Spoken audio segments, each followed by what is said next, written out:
Bismillah. Il y avait dans la ville de Ray une petite mosquée. Personne n'y pouvait rester pendant la nuit et ceux qui le tentaient laissaient derrière eux des orphelins. Bien des solitaires prirent ainsi le chemin du cimetière. Au matin d'une nuit passée dans cette mosquée, c'est que des djinns s'étaient emparés de l'endroit et en exterminaient tous les autres. Tant et si bien qu'on avait placardé un écriteau sur la porte qui disait que personne ne reste ici la nuit. Certains auraient même voulu que l'on cadenasse la porte afin d'éviter qu'un innocent ne périsse par inadvertance.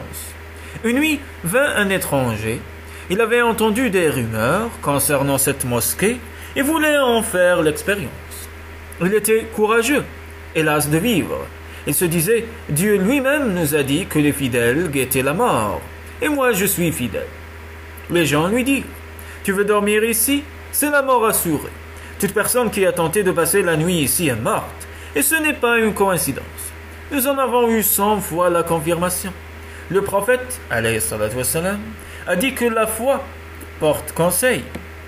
Sache bien que nous n'avons nul désir de te cacher la vérité. Alors, sois raisonnable. » Mais l'amoureux répondit « Ô ami qui me donnait des conseils, je ne regrette rien de ce que je fais, car de toute façon, j'en ai assez de la vie. Je suis las et affaibli, mais je ne suis guère attiré par la santé. Certes, je suis un oisif, mais pas de ces oisifs qui recherchent la mort. Je ne suis pas de ceux qui s'entassent ou mendient dans les bazars. Non, non. Je suis un paresseux qui offre tout ce qu'il possède. Pour moi, mourir et quitter ces lieux sera aussi agréable qu'il est doux à un oiseau de sortir de sa cage. Quand on transporte sa cage dans le jardin, l'oiseau voit les roses et les arbres. Il voit aussi d'autres oiseaux qui volent autour de sa cage. Il est entouré de verdure, mais il est prisonnier. C'est pour cette raison qu'il a perdu l'appétit et est devenu paresseux. Celui qui ouvrirait sa cage serait son sauveur. Mais si la cage est à l'intérieur, dans une pièce pleine de chats, il est bien certain que l'oiseau ne souhaitera pas en sortir. Il préférerait même être emprisonné dans des milliers de cages. Les gens répliquèrent « Oh, toi qui passes par là, viens, ne perds pas ta vie, ce que tu dis est facile en parole, mais deviendra plus dur lorsqu'il s'agira de passer aux actes. Bien des téméraires ont perdu toute fierté à l'instant fatidique. Tu finiras par regretter tout ceci.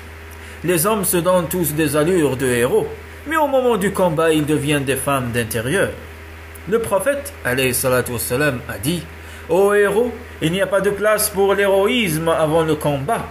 Ne fais pas semblant d'être un héros. Combien en avons-nous vu qui disaient comme toi? Renonce à ton idée et n'attire pas sur toi un malheur dont nous serions responsables. » L'amoureux dit « Ce soir, je dormirai dans cette mosquée, quand bien même vos conseils seraient aussi profitables que ceux de l'ange Gabriel, alayhi salam. » Abraham, alayhi salatu wassalam, n'attendait aucun secours du feu. Il resta donc dans la mosquée, mais il ne put s'endormir car le sommeil des amoureux est comme celui des oiseaux et des poissons. Au beau milieu de la nuit, une voix épouvantable se fit entendre qui disait « Me voici, j'arrive !» Ceci fut répété 5 fois et la force de cette voix aurait fait frémir n'importe qui. Mais l'amoureux n'en fut guère dérangé. Il se disait « C'est le bruit des tambours que l'on bat pour annoncer la fête. Mais puisque ce sont les tambours que l'on bat, c'est à eux d'avoir peur. » Il se leva comme un guerrier et s'écria « Je suis prêt, tu peux venir. » À cet instant même, la magie de cette voix cessa et l'or se mit à tomber de tous côtés, à tel point que l'amoureux dut transporter d'énormes charges d'or pour pouvoir à l'aube atteindre la porte de la mosquée. Il en enterra une partie et mit le reste dans des sacs. En jouant avec sa vie, cet homme a obtenu un trésor. Si toi tu es aveugle et peureux, abandonne cette fière apparence.